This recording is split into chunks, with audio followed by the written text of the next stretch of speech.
प्रदेश में बिजली संकट को लेकर सरकार में मतभेद सामने आया है। मुख्यमंत्री शिवराज सिंह चौहान ने कहा कि बांध खाली होने के कारण बिजली बनना बंद हो गई है, जबकि प्रदेश के ऊर्जा मंत्री प्रद्युम्न सिंह तोमर ने प्रदेश में बिजली कटौती होने से साफ इनकार कर दिया है। उन्होंने कहा कि कोई भी विधायक सबूत दे कि 18 से 20 घंटे बिजली बंद हो रही है तो मैं खुद जाकर देखूंगा। यदि ऐसा होता है तो तत्काल कार्यवाही होगी। सरकार के प्रवक्ता एवं गृह मंत्री नरोत्तम मिश्रा ने बताया कि कोयले की कमी और प्लांट में तकनीकी दिक्कत के कारण बिजली का उत्पादन प्रभावित हुआ है। हाल की बात यह है कि बिजली संपूर्ण है। दिक्कत इसलिए है, जनता को भी जानकारी आपके माध्यम से दे रहा हूँ। नर्मदा के बांध खाली है, पानी वाली बिजली मिल नहीं रही। कोयला की खदानों में पानी भर गया, पर्याप्त आपूर्ति हुई नहीं, और इसलिए कभी कभार ऐसा मौका आता है जब ऐसी परिस्थितियां बनती हैं। अब कोयले का भी इंतजाम हो रहा है और पानी की बिजली नहीं मिल रही तो वैकल्पिक बिजली का इंतजाम कर रहे हैं, और बिजली पर्याप्त मात्रा में जनता को उपलब्ध होगी। उसके लिए हर संभव उपाय किए जाएंगे। संकट है, इसमें कोई दो मत नहीं, पानी नहीं गिरा। बिजली संकट के मुद्दे पर कांग्रेस तो हमलावर है ही, लेकिन अब बीजेपी के भी विधायक सवाल खड़े कर रहे हैं।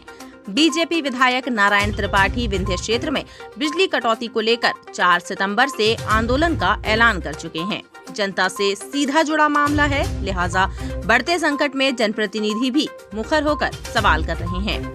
टीकमगढ़ से बीजेपी के विधायक राकेश गिरी ने सीएम शिवराज सिंह चौहान को चिट्ठी लिखी है। चिट्ठी लिखकर अनुरोध किया है कि बिजली संकट की वजह से टीकमगढ़ और निवाड़ी में 12 से 15 घंटे बिजली बंद है और किसानों को सिंचाई में मुश्किल का सामना करना पड़ रहा है।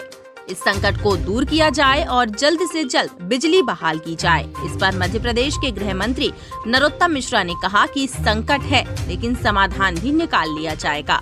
उन्होंने कहा कि विधायकों को भी अगर किसी तरह का भ्रम है तो वह भी दूर किया जाएगा। स्वाभाविक रूप से हमारे विधायक हैं, अगर कोई मन में भ्रम होगा हम दूर करेंगे। पर दिक्कत आती है, मशीनरी में दिक्कत आती है। हम शोरूम से कभी कभी गाड़ी उठाते हैं और नीचे उतर के खराब हो जाती है। तो संयंत्र है, अगर संयंत्र खराब हुए हैं अथवा बारिश नहीं हुई है तो इसमें घेरने जैसी कोई बात नहीं है।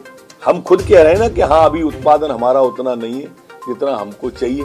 हम इस बात को छुपा कब रहे हैं और हम उसको सुधार करेंगे। हमने समय सीमा आपको बता दी। एक आधा अपवाद स्वरूप वो गांव जो बाढ़ के कारण से जहां पे लाइन टूट गई हो वहां बिजली ना हो, या जिस बिजली का भुगतान नहीं किया हो, किसी जगह लाइट काट दी गई हो, इसके अलावा अगर कारण कोई बताता और आज मैं चलने को तैयार हूं। आज कोई हमारी बिजली उत्पादन में और बिजली मांग में कोई अंतर नहीं है। बिजली संकट को लेकर एक बार फिर राजनीति शुरू हो गई है और कोई ठोस समाधान निकलने की बजाय पक्ष विपक्ष एक दूसरे पर आरोप लगा रहे हैं और कमियां गिना रहे हैं। बिजली संकट को लेकर बीजेपी भी कांग्रेस पर हमलावर है। इसे लेकर तोमर ने कहा कि कांग्रेस मैदान में दिखाई नहीं देती है। प्रदेश में मुख्यमंत्री शिवराज सिंह चौहान और केंद्रीय मंत्री ज्योतिरादित्य सिंधिया ग्वालियर चंबल बाढ़ के दौरान सड़कों पर घूमे। कांग्रेस की सरकार के दौरान जब कोई हादसा हुआ, केवल सिंधिया ही मौके पर गए। विपक्ष में रहते हुए शिवराज सिंह चौहान सक्रिय रहे, लेकिन तत्कालीन मुख्यमंत्री कमलनाथ मंत्रालय से बाहर ही नहीं निकले। वहीं अब प्रदेश में अघोषित बिजली कटौती को लेकर कांग्रेस बड़े आंदोलन की तैयारी कर रही है। इसकी वजह ये है कि ग्रामीण इलाकों में 10 से 15 घंटे तक बिजली बंद होने से सबसे ज्यादा किसान परेशान हैं। दरअसल प्रदेश में रबी का सीजन आने वाला है। इसके चलते अक्टूबर से बिजली की डिमांड बढ़ जाएगी। प्रदेश में रबी सीजन में यह डिमांड बढ़कर 16 से 17,000 मेगावाट हो जाएगी। ऐसे में बिजली का उत्पादन कम हुआ तो बिजली संकट गहराने के पूरे आसार हैं। प्रदेश में बिजली की मांग 10,719 मेगावाट तक पहुंच चुकी है, जबकि मांग के मुकाबले बिजली का उत्पादन देखें तो वह 9,546 मेगावाट ही है। अक्टूबर से शुरू हो रही रबी सीजन में ये डिमांड बढ़कर 1,700 मेगावाट तक पहुंच जाएगी और अगर अभी से स्थितियों को नहीं संभाला गया तो बिजली संकट गहरा भी हो सकता है। प्रदेश के थर्मल पावर प्लांट में जरूरी कोयले की कमी हो गई, जिसकी वजह से प्रदेश के 3 पावर प्लांट में बिजली उत्पादन बंद हो गया।